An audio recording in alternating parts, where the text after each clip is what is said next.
नमस्कार मंडळी. मी वास्तू ज्योतिष सल्लागार नयन धोत्रे आपल्या सर्वांचं स्वागत करतो आपल्या आवडत्या या यूट्यूबवरील चॅनल ज्योतिष कट्टामध्ये.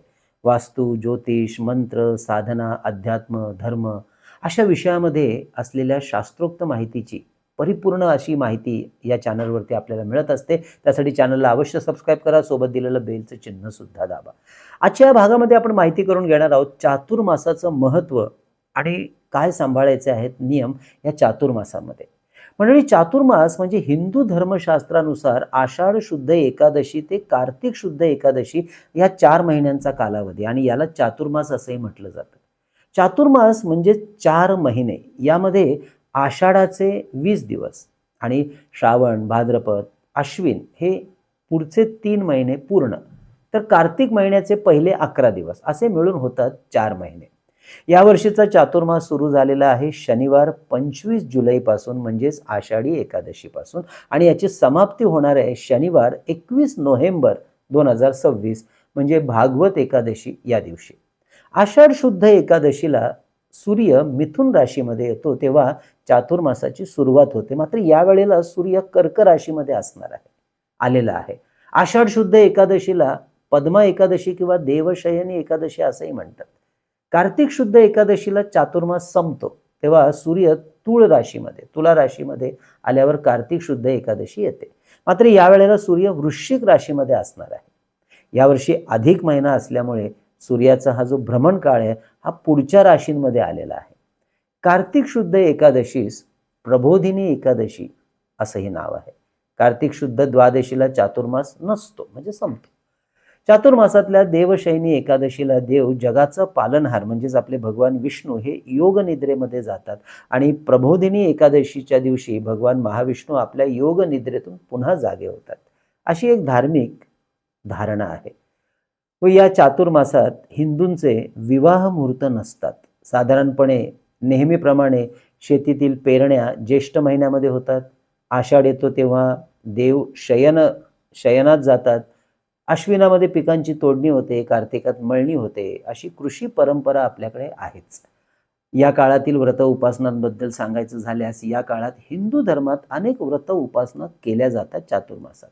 या काळामध्ये हिंदू धर्मात सांगितलेल्या महत्त्वाच्या 16 संस्कारांपैकी यज्ञोपवीत संस्कार म्हणजे मुंज, विवाह, दीक्षाग्रहण आणि यज्ञ, गोदान इत्यादी जी काही शुभ कर्म आहेत ती केली जात नाहीत असं धर्मशास्त्रीय संकेत चातुर्मासासाठी रूढ आहे. भागवत पुराणानुसार विष्णूंच्या या योग निद्रेस हरिशयन असंही म्हटलं जातं. संस्कृत भाषेत हरी हा शब्द सूर्य, चंद्र, वायू आणि प्रत्यक्ष महाविष्णू देवता अशा अनेक अर्थाने वापरला जातो. म्हणून हरिशयन म्हणजे ढगांमुळे सूर्य आणि चंद्रांचं आकाशात दिसेनासं होणं असाही अर्थ घेतला जातो. ब्रह्मवैवर्त पुराणानुसार देवशयनी एकादशी या काळात व्रते केल्याने म्हणजे या चातुर्मासात सर्व पाप नष्ट होतात अशी श्रद्धा आहे. सत्कर्म करणे, सत्कथा ऐकणं, सत्पुरुषांची सेवा करणं, संत दर्शन घेणं, दान धर्म करणं इत्यादी गोष्टी चातुर्मासात अत्यंत कल्याण करणाऱ्या आहेत असाही सुंदर समज आहे. देवांच्या या निद्रा काळात असुर प्रबळ होतात आणि मानवाला त्रास देऊ लागतात. या असुरांपासून स्वतःचं संरक्षण करण्यासाठी प्रत्येकाने काही ना काहीतरी व्रत अवश्य करावं असं धर्मशास्त्र सांगतं. त्यामुळेच प्रतिवर्षी चातुर्मासात मनुष्याने कोणते तरी व्रत अवश्य करावं असं धर्मशास्त्र सांगतं. या कालावधीमध्ये पावसाळा असल्यामुळे धरणीचं रूप पालटलेलं असतं. पावसाचा भर असल्यामुळे फारसं स्थलांतर म्हणजे प्रवास सुद्धा घडत नाही. त्यामुळे चातुर्मास्य व्रत एका स्थानी राहूनच करावे असा प्रघात पडलेला आहे. माणसाचे मानसिक आणि शारीरिक स्वरूपही या काळात पालटलेलं असतं. देहातील पचनादी संस्थांचे कार्य या काळात थोडं मंद झालेलं असतं. अशा वेळेला त्याला अनुसरून कंद, वांगी, चिंचा इत्यादी खाद्यपदार्थ टाळण्यास सांगितलेले आहेत. थोडक्यात पचनसंस्थेला त्रास कमी व्हावा म्हणून पचायला हलके अन्न या काळात घ्यावं यासाठी उपवास हे निमित्त, परमार्थाला पोषक गोष्टींचा विधी आणि प्रपंचाला मारक गोष्टींचा निषेध हे चातुर्मासाचं वैशिष्ट्य. चातुर्मासातील श्रावण मास विशेष महत्त्वाचा आहे. याचा व्हिडिओ आपण लवकरच प्रकाशित करणार आहे. श्रावण मासाचं महात्म्य. श्रावणानंतर येतो तो भाद्रपद मासातला गणेश उत्सव आणि भाद्रपद मासातील वद्य पक्षामध्ये आपण करत असतो ते म्हणजे श्राद्ध पक्ष, ज्यामध्ये आपल्या पितरांचे स्मरण श्राद्धाच्या निमित्ताने केलं जातं आणि आपल्या पितरांचे घेतले जातात आशीर्वाद. या चातुर्मासात म्हणजे या 4 मासात देवतेच्या उपासनेच्या निमित्ताने व्रतस्थ राहायचे असते. आणि या चातुर्मासात साधारणतः कोणते बरं पाळले जातात, एक ढोबळ परिणाम, त्याची आपण आता माहिती घेऊया थोडक्यात. सर्वसामान्यपणे काही मंडळी या चातुर्मासात एखादं व्रत करतात मगाशी सांगितल्याप्रमाणे. विशेष करून भोजनाच्या संदर्भात, जसं की पर्णभोजन म्हणजे पानावर जेवण वाढून ते करणं, एकभोजन एक वेळेस जेवण जेवणं, अयाचित म्हणजे न मागता मिळेल तेवढं जेवणं, एकवाढी म्हणजे एकदाच सर्व पदार्थ ताटात वाढून घेणं, मिश्र भोजन म्हणजे सर्व पदार्थ एकदम वाढून घेऊन त्याचा काला करून जेवणं, इत्यादी भोजनाचे नियम या चातुर्मासात काही मंडळी करतात, आपणही करू शकता. तर कित्येक स्त्रिया या चातुर्मासात धरणे पारणे नावाचं व्रत करतात. यात एक दिवस भोजन आणि दुसऱ्या दिवशी उपवास, असं सतत 4 मास केलं जातं. कित्येक स्त्रिया चातुर्मासात 1 किंवा 2 धान्यांवरच राहतात. काही जणी एकभुक्तच राहतात म्हणजे दिवसातून एकच वेळ जेवण करतात. देशपरत्वे चातुर्मासातले असे विविध आचार, विचार, कृती, व्रतवैकल्य आपल्या दृष्टीस पडताना दिसतात.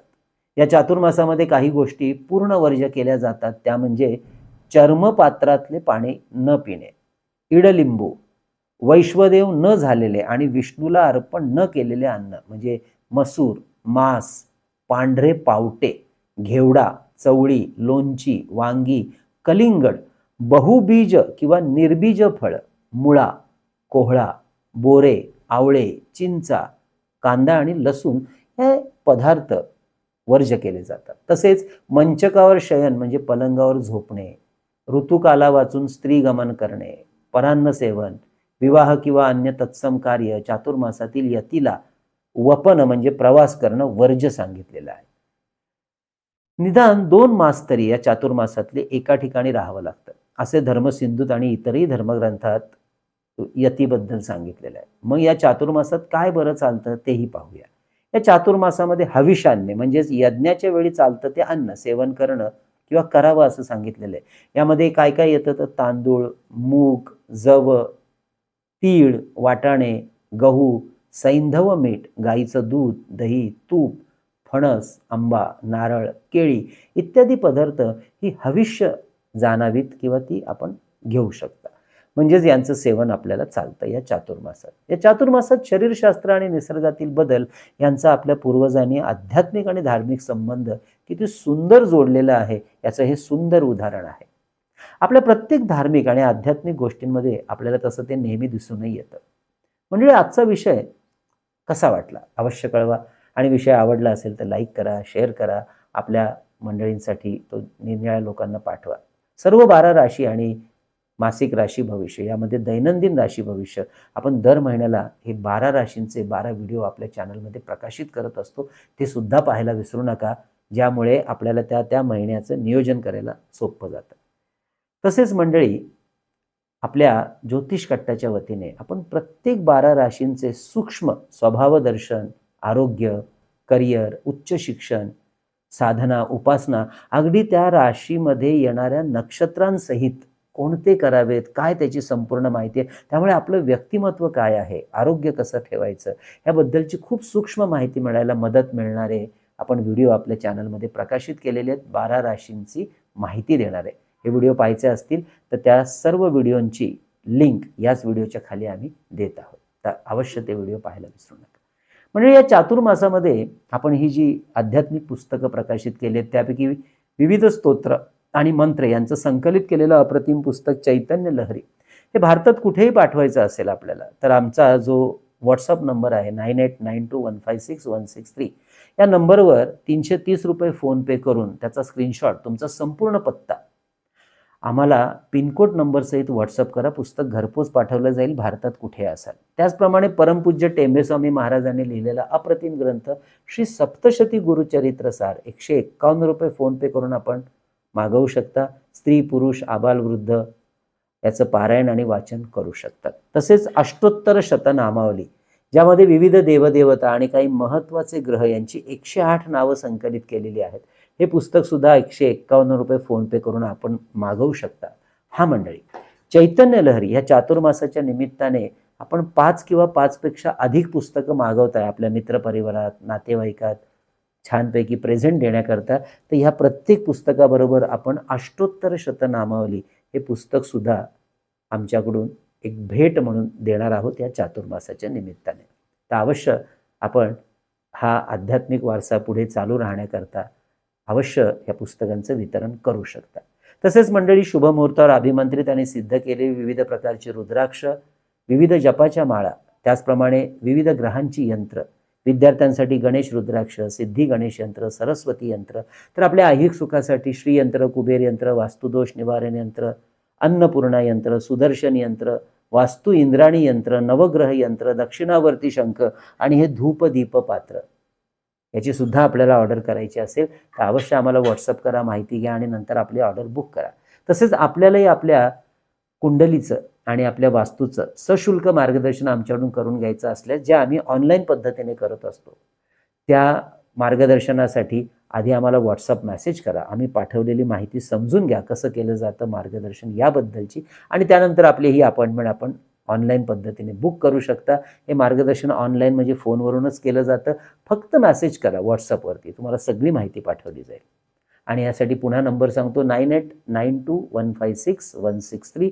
हा थंबनेलवर आणि खाली डिस्क्रिप्शनमध्ये नेहमी दिलेला असतो. तर मंडळी, या चातुर्मासातल्या या आध्यात्मिक पर्वाबद्दल आपण छानपैकी कामाला लावूया. तोपर्यंत कळावे लोभे असावा. धन्यवाद.